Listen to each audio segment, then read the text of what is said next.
Now let's you're building a media empire right now. I think there's no debate about that. So let's talk about the media's approach to Bitcoin. So yesterday, the BBC runs this story about how there were, protests and tech glitches about, the first day, and they get a picture of, a bunch of pictures of people saying no Bitcoin in El Salvador. They had this story written, probably a week before it happened. And, they didn't pay attention to any of the people who were just lining up around the corner to help, getting the wallet set up. They did not focus on any of the positive stuffs. You have, The Hill running an article saying, these are all from the last few days, right? Cryptocurrency makes the climate crisis worse. Just ESG FUD. You have the New York Times running multiple articles, one about officials worry as the crypto boom invades banking. God forbid the officials worry. Then you have the New York Times saying, by simply existing, Bitcoin, the most popular cryptocurrency, uses astonishing amounts of electricity. Bitcoin network consumes around 91 terawatt hours of electricity annually, more than the country of Finland. Don't get into any of the benefits. It's all, kind of this fear mongering. Why is the media taking this approach? Are you building the kind of the anecdote to this kind of like fear-based media environment? I mean, it's really hard to kind of label with the broad brush all media. I think, like anything, there's a lot of people who work really hard and have good intentions and frankly do a good job, right? My wife was a technology reporter at Fortune magazine for a long time. And I think that one of the things her and I, see greatly eye to eye on is the importance of journalism, the importance of a free press, the importance of kind of real work being done in order to hold people in power and influence accountable for their actions. And with that, there's a pretty rigorous process that goes into journalism. Unfortunately, what we have is a lot of the media outlets today don't practice true journalism, right? They're basically writing opinion pieces that are heavily biased. They don't go through the fact checking that they historically have. They don't talk to the sources to the degree that they have in the past. And on top of that, the individuals in many cases are young reporters who haven't had the training and they don't adhere to the same kind of code of ethics from a journalism standpoint. You hear, example after example after example. And so I don't even think that it's necessarily the fault of one individual journalist. I don't think it's the fault of one individual outlet. It's a cultural shift that we've seen. And there's all kinds of reasons for it. There's societal changes, there's business model changes, there's education and training changes. There's the whole social media aspect and kind of this belief that now you're not only competing with other journalists, but you're competing with all content on the internet. And so ultimately what ends up happening is when you get that kind of cultural shift, we do still have some great journalists, right? Look at the situation in Afghanistan. I mean, the woman at CNN, I unfortunately I forget her name right now, but she was standing on the street surrounded by the Taliban reporting. And I think that every person, I don't care what your politics are, you say that takes courage. That takes something very innate in somebody, very special, to stand there as a woman around a regime that is known to not be supportive of women's rights, to literally be beating and killing, women and mistreating women and children, etc. That to me is a level of journalism that most aspire to.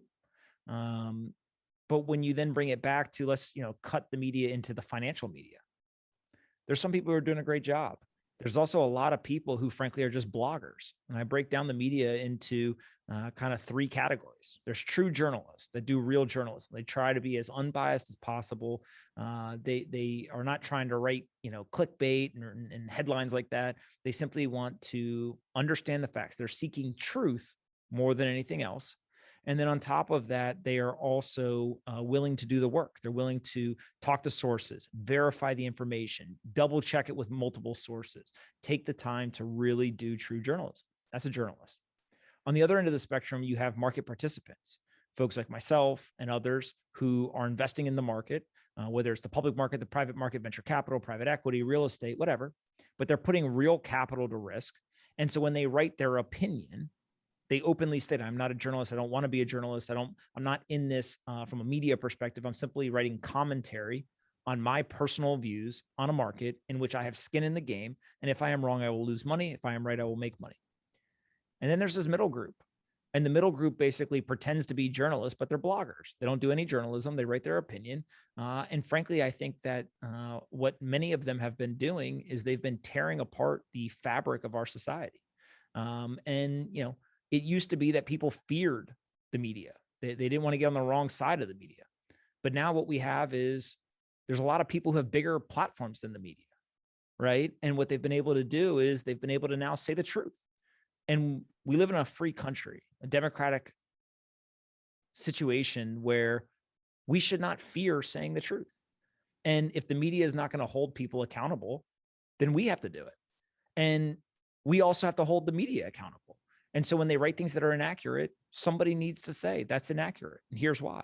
When they write something that is obviously biased and they present it as not opinion pieces, but as fact, we should say that is biased, that is inaccurate. And on top of that, I think what you've gotten is a lot of the financial media is now owned by fiat billionaires. And so when you look at a fiat billionaire who is financially incentivized to protect their empire by attacking a digital currency, what you get is you get their employees, people who directly take a paycheck from a fiat billionaire. They write the talking points of their fiat billionaire bosses and the state. And so if we go back and we look all last year, I could point to article after article after article. How many journalists wrote and celebrated all of the Federal Reserve's monetary policy decisions? How many people were celebrating the fiscal policy decisions? They were literally writing articles saying, don't worry about it. Inflation won't be a problem. Those same people today are writing articles being like, we don't know where inflation came from. It's transitory. It's yada, yada, whatever. They don't understand the market. They have no skin in the game. They literally are merely spectators sitting in the stands Monday morning quarterbacking.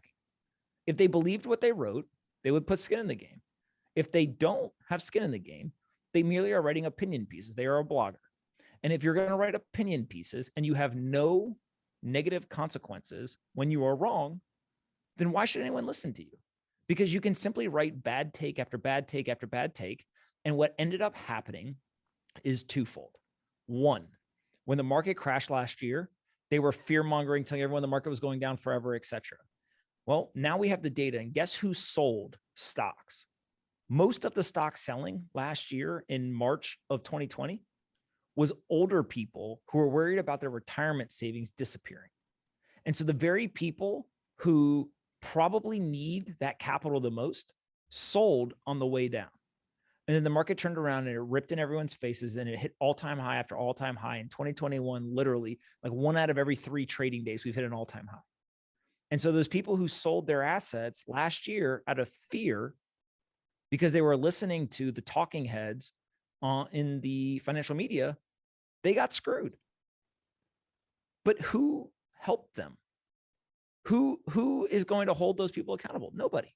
So on top of that, now we have people who are presenting, again, inflation.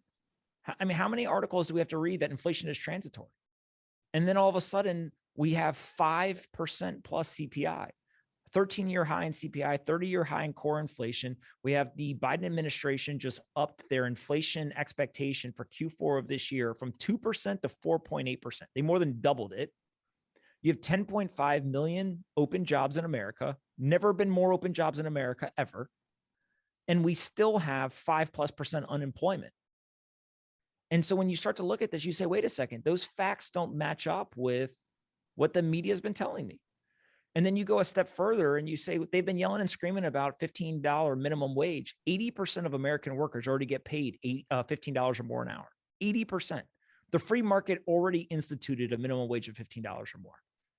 And so again, it's just the facts don't line up with the narrative. And then when you start to look at a lot of the decisions that are made, you start to unpack this and say, why are they saying this stuff? And it's simply one of two things.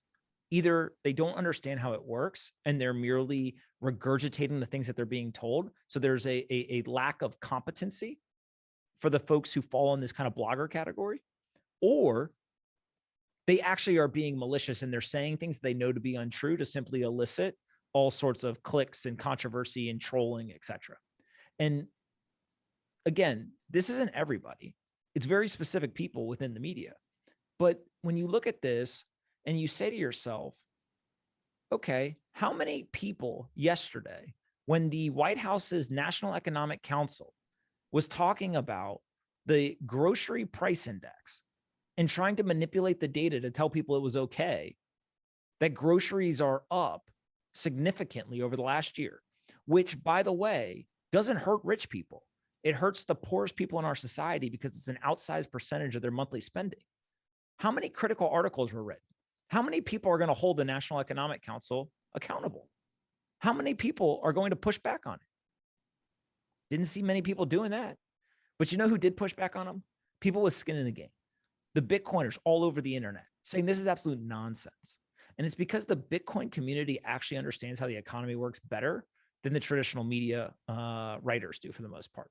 They have skin in the game. If they're wrong, they lose money, a lot of money. If somebody writes an opinion piece and it's wrong, nothing happens. If a lot of people clicked on it, actually they get congratulated. They get a promotion. They get a bonus, right? It's insane.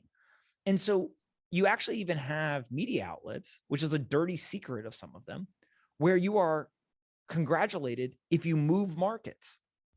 So think about that for a second. We have media companies where literally the internal incentives is to write articles to move the market. Where I come from, that's called manipulation, right? Imagine if I said, hey, I'm going to go out, I'm going to create a piece of content to manipulate the market. People would be all over me. But that is literally an incentive inside of some of these traditional media companies. And so when you start to think about this, you just say to yourself, wait a second. Everybody that I know now has a television studio inside their home, right? We don't need their permission. We don't need to listen to them. We don't need to have them play gatekeeper. You've seen this over and over again. Founders, investors, and market participants can go direct to the audience themselves.